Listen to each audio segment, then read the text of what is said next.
Lisa Ubelacker Andrade, un apellido que pregunté cómo se pronunciaba y se pronuncia totalmente diferente a como lo acabo de decir yo. Bueno, Lisa se pronuncia de esa manera también. De esa manera porque ella dice que está muy acostumbrada a que le digan así.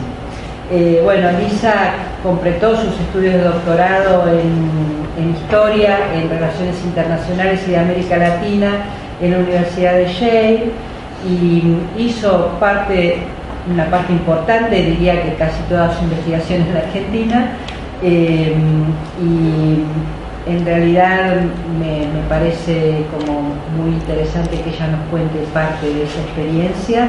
Y actualmente es investigadora de la Universidad de San Andrés y está trabajando con la publicación de su tesis, que es también parte de lo que vamos a escuchar hoy, y con un proyecto de un libro que se llama The Buenos Aires Reader con Diego Armus, que a lo mejor también puedo contar un poquitito de esto. Y su idea principal es trabajar sobre la popularidad y las políticas de consumo de esta revista tan interesante que es Selecciones. Así que bueno, nada, no tengo nada más que decir, solo escucharte, Lisa, y agradecerte que estés acá. Bueno. No, el agradecimiento para ustedes por invitarme, la verdad, como para mí es un súper honor hablar acá. Bueno, circulé un poco un texto antes, no sé cuántos podían lograr leerlo, pero lo que me gustaría hacer ahora es charlar un poco en una manera más informal sobre este texto y tratar de también como hablar de algunas preguntas que surgen de la política de su producción, pero también la política de su consumo.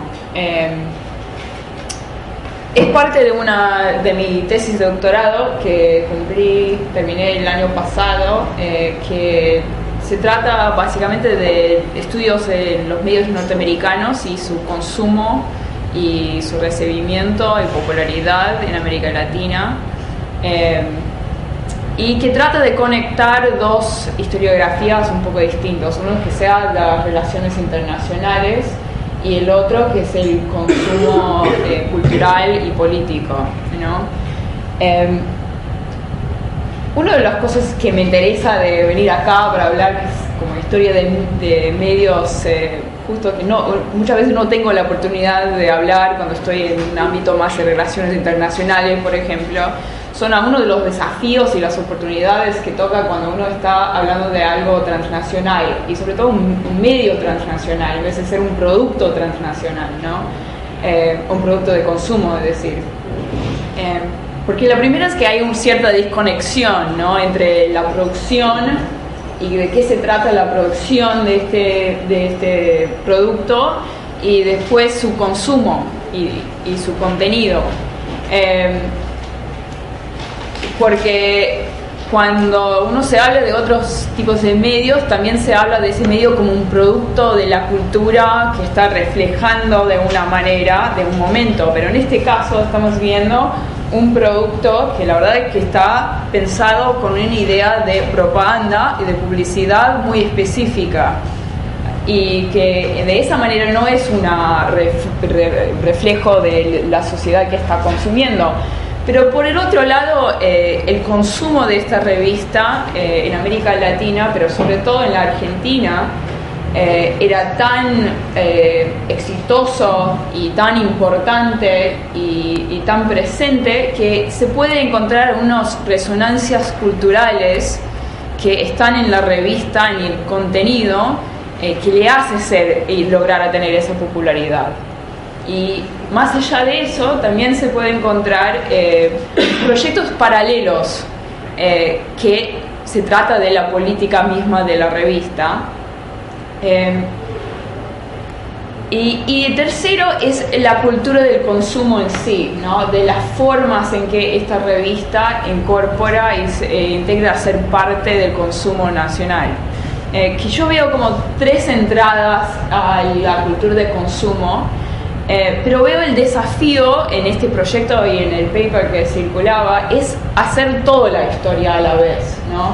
De no separar la historia de esa política de la historia de su consumo y no tratar de separarlos demasiado, tener un poco respeto de lo que es la política de base cuando se analiza el consumo.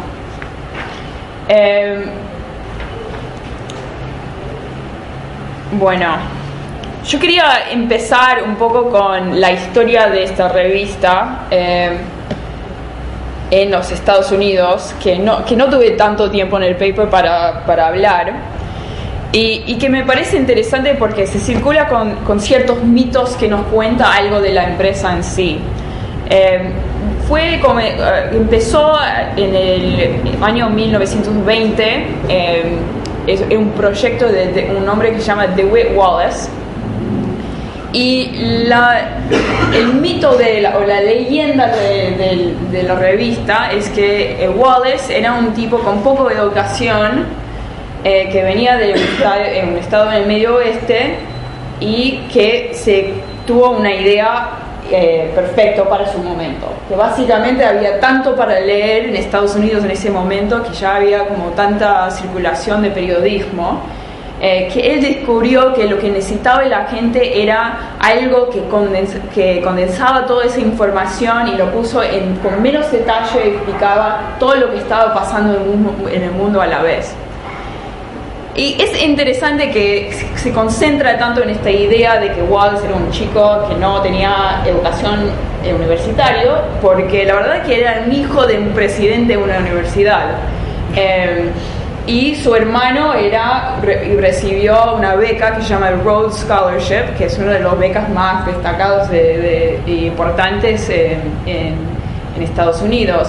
Entonces es poco para decir que no era una persona con raíces tan humildes como la revista buscaba venderlo, pero que sí tenía un problema en que no le gustaba mucho ir a la universidad. Trató 2 veces de ir y las 2 veces se fue de la universidad sin cumplir sus estudios. Entonces, en ese sentido, es verdad que Reader's Digest buscaba encontrar un lugar en el mundo anti-intelectual. Y su proyecto desde el principio era anti-elitista y anti-intelectual.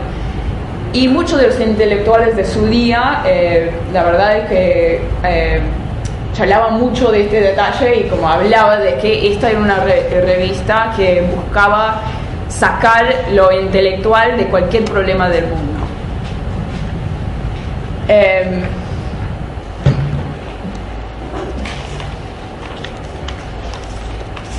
Bueno, la otra idea de la revista era su formato en este sentido, porque aunque era una revista anti-intelectual, su idea era de poner una visión de un lector, ¿no? Que aunque estaba en el momento en que estaba saliendo Life Magazine, que tenía toda la etapa con fotografía, National Geographic, que era una revista que exploraba todo el mundo a través de la fotografía, Reader's Digest no contenía fotos y no tenía imágenes. Era totalmente para un lector humilde, un lector sin mucha educación, pero un lector que tenía algo de orgullo de ser un lector. Entonces también esto encuentra con una idea de modernidad, antimodernidad, que es interesante, ¿no?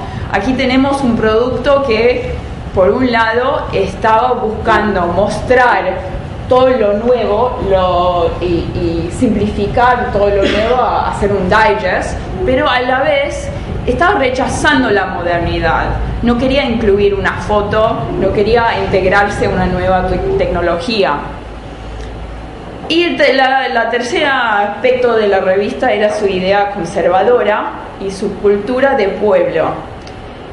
Poco después de que empezó a tener éxito la revista, DeWitt Wallace, que estaban haciendo la revista desde The West Village en Nueva York, se decidió mover un pueblo en las afueras que se llama Pleasantville. o el pueblo del placer, esencialmente, ¿no? Como, no sé si vieron esa película que salió una vez que era todo blanco y negro, como Pleasantville. Bueno, esa es la idea del pueblo, pero toda la idea de tener de mudarse a ese pueblo era específicamente para tener la dirección postal de revista en Pleasantville, USA. Entonces, eso es para un poco subrayar cuánto importancia daba esta imagen de un pueblito y también un pueblito de clase media. Este es el edificio del Reader's Digest en Pleasantville que compraron en 1939. Tiene como un poco una idea de una escuela, que parece una escuela, y eso es parte del concepto, una educación pública para el pueblo. Bueno, también, no sé si subrayé esto o no, pero era una política bastante conservadora, ¿no? Entonces, en vez de, además de ser un poco modernidad y tener este estilo de antigüedad casi, también tomaba una posición en la política nacional estadounidense bastante conservativa, antisemita, antiprogresista, el New Deal, contra la política de Roosevelt y bastante fuerte en todos estos temas. Hasta que, como señalé creo que en el paper, en 1939, empiezan a publicar un par de artículos de Charles Lindbergh, que estaba en ese momento al lado del nazismo, que estaba proponiendo que Estados Unidos se junta a la guerra con los nazis y diciendo que era una guerra de razas. Entonces, eso es el año 39, donde está Reader's Digest, cuando está todavía pensando en una posibilidad de expansión afuera de Estados Unidos. Pero el contexto de la guerra y el contexto de la política de la revista y un poco de la controversia que está armando la revista lo pone como una posibilidad de expansión política.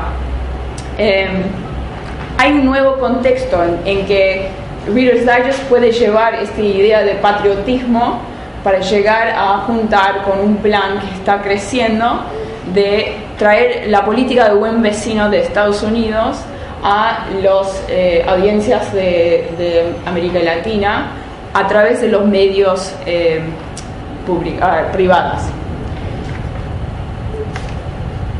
En el paper detallo un poco las formas en las cuales la revista estaba vinculada con el proyecto de buen vecinidad. Y para mí lo que quiero destacar acá en la charla, para moverlo un poco más rápido, son un par de cosas. La primera es que en esta época los Estados Unidos estaban buscando diferenciarse de Europa y sobre todo del Estado alemán en su uso de propaganda. Y la manera de hacer esto era de usar prensa privada y empresas privadas como un mecanismo de distribuir sus mensajes. El segundo componente, que es un poco más interesante de esto, que es algo que ya sabemos un poco, es que esto también marcó un cambio en la política y la cultura, el uso de la cultura en la política norteamericana. Entonces, como antes de este momento, el comercio, o es decir, la cultura funcionaba como parte de una expansión comercio de Estados Unidos en su política extranjera. Era algo que apoyaba esa expansión, concentraba en el comercio. Pero en este momento de los 40 estamos viendo un cambio de eso, en lo cual el programa de cultura de los medios está empezando y también del comercio en sí, está siendo como parte de una política de defensa en vez de ser como parte de expansión comercial.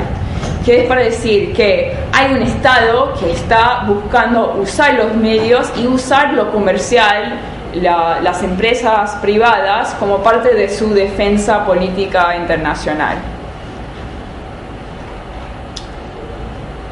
Y agregando esto es otra idea que para mí es muy relevante acá, que es que la idea de la expansión cultural norteamericana en el mundo empieza a ser parte del mensaje más principal de estos medios.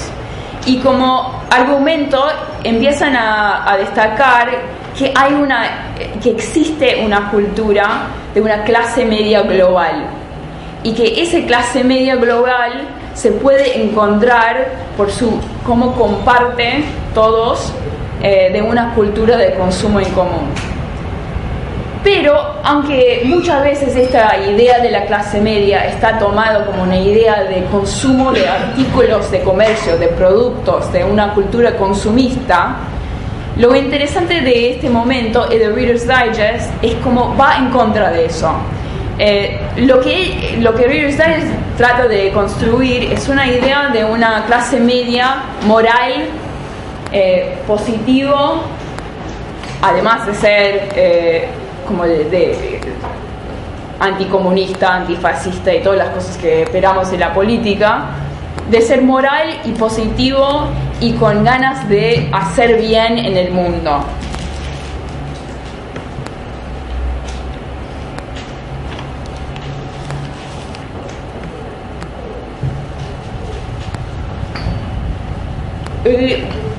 Parte de cómo empieza esta idea es en la construcción de una imagen de regionalismo. Y parte de esto se puede ver en la construcción de la publicidad en Reader's Digest, que es esencialmente la manera en que el Estado puede dar fondos a Reader's Digest para su expansión como selecciones, que es una manera de decir. El OCIAA, de lo cual fue el director Nelson Rockefeller, esencialmente creó un plan en que se dio cuenta de que las empresas norteamericanas que normalmente hacen publicidad en la prensa de América Latina estaban reduciendo cuántas publicidades estaban invirtiendo en la prensa local. Y esto era básicamente porque los productos ya no estaban moviéndose, o sea, no podían mandar los productos para la venta por la guerra, entonces la publicidad estaba cayendo. Y la idea del programa de Nelson Rockefeller era esencialmente de llamar y escribir cartas a todas las empresas norteamericanas que vendían o exportaban a América Latina y pedirlos que hacen publicidad en toda la prensa de América Latina que apoyaba a Estados Unidos. Bueno, ¿qué hace esto? La idea es esencialmente usar una presión económica y cultural a la vez. Si encuentran una prensa, ejemplo de prensa local, por ejemplo la Nación, que apoya a Estados Unidos y la política de buena vecinidad, pueden inundar la Nación con publicidad pagado por Estados Unidos y esencialmente dar fondos a esa prensa local, ¿no? Por el otro lado, encuentran un ejemplo de prensa que está poniéndose crítica de Estados Unidos y su política, o que está apoyando a los nazis, y pueden sacar todo el apoyo de la prensa. Y por el otro lado, la publicidad en sí empieza a ser un método de poner las imágenes de esta campaña para la buena vecinidad en todos los medios locales, y también para dar fondos a proyectos como Reader's Digest, ¿no? Que recibe 20 ejemplares de esta publicidad en todas sus páginas, y así pueden recibir los fondos necesarios para empezar un proyecto como Selecciones y expandir. Bueno, entonces en Reader's Digest hablaron de este programa como si fuera un sacrificio patriótico de ir a buscar las audiencias en América Latina, cuando en realidad estaban recibiendo desde este proyecto de publicidad una cantidad de dinero mensual que apoyaba el proyecto. Y más importante todavía, capaz, que lo que quiero destacar con estas imágenes es cómo se crean una idea de regionalidad y antiimperialismo. Y que esta idea de antiimperialismo bueno, sobre todo se puede ver con el uso del mapa de las Américas, que se repite en todos los ejemplos, pero también se puede usar, que también se puede ver con una idea de amistad y continuidad del continentalismo. O sea, aquí vemos el mapa en todos los ejemplos, pero también vemos las Américas conectados básicamente por productos, ¿no? Y por la idea del consumo. En muchos de los ejemplos están haciendo más para vender la idea de las Américas que el producto en sí, ¿no? Pero también se construye una idea del barrio encima del mapa de las Américas, una construcción de regionalidad que está basado en una idea de buen vecinidad y también de ser amigos y de ser iguales, que es una construcción que trata también de buscar un lugar antiimperialista, pero también busca poner la metáfora del barrio al continente.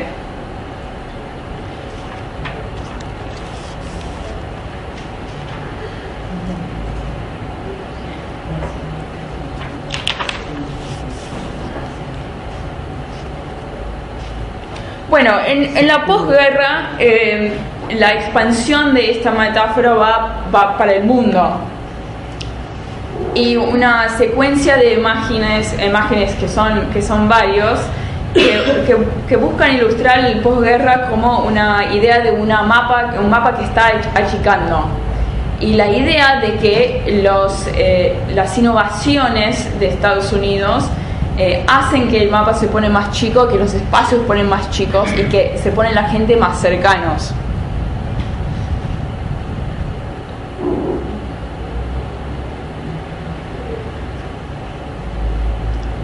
Aquí vemos uno de motores para aviones y otro para RCA, que muestra cómo la tecnología está haciendo los espacios más cortos.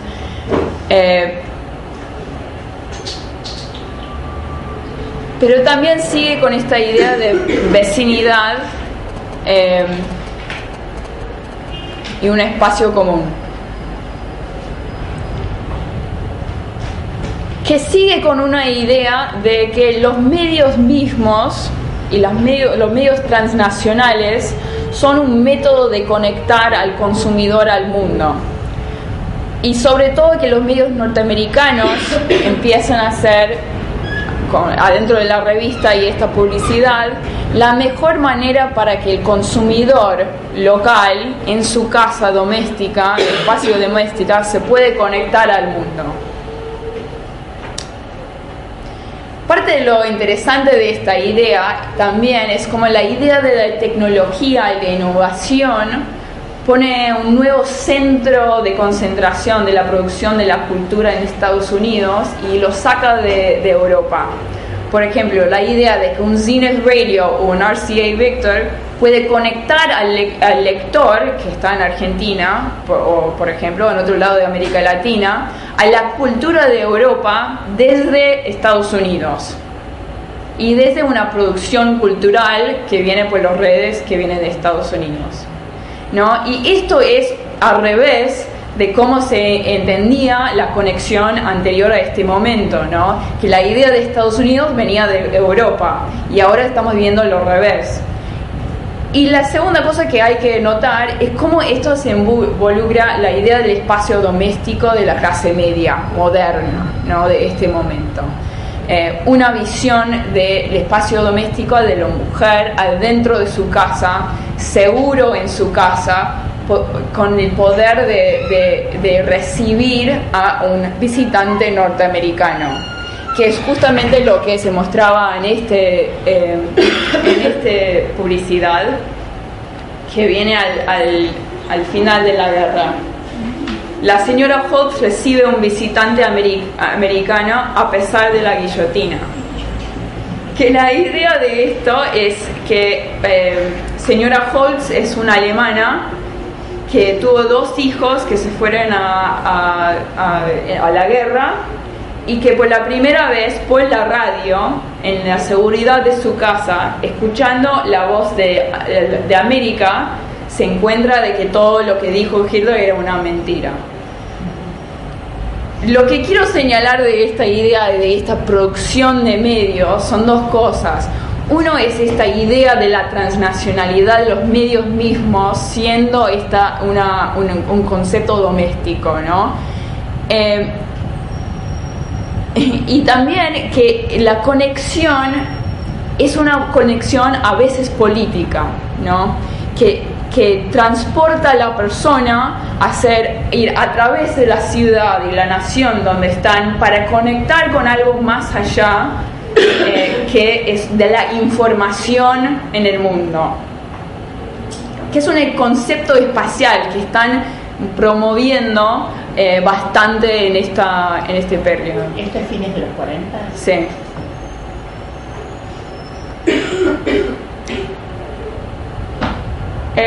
Bueno, esto es una continuación de la misma manera en la posguerra, de imaginar la posguerra como un movimiento de la tecnología al espacio doméstico, que es una idea que es bastante común, pero es importante notar como en comparación que durante la guerra, cuando estaban moviendo esta idea de regionalidad, que fácilmente se convierte a ser una idea del mundo y una conexión de cultura compartido en el mundo, ¿no? El mapa que vimos tanto antes ahora se convierte en un globo.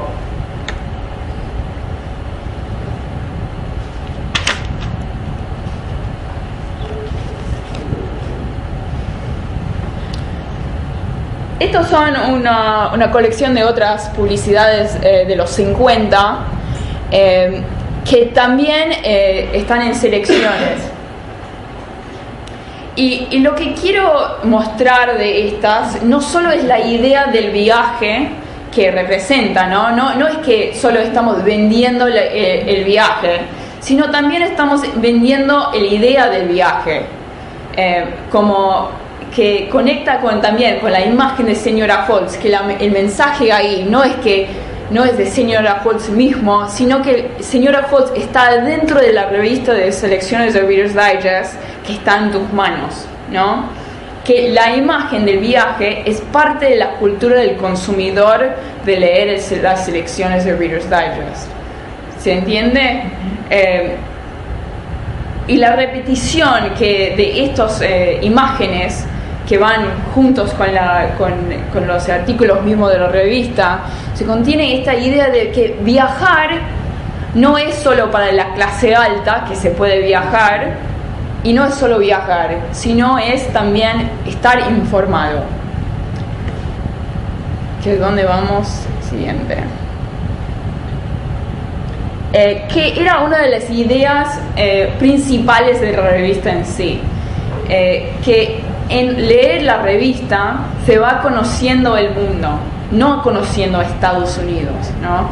Y no conociendo un producto de Estados Unidos, sino que la revista era una manera para el lector para conectarse al mundo.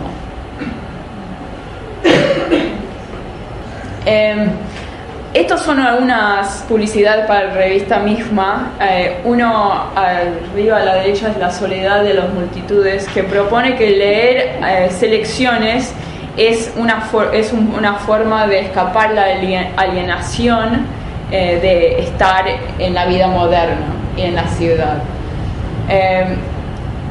Que en el paper yo lo uso como en comparación con una idea, un discurso de alienación durante el peronismo, ¿no? Que es una idea de que lo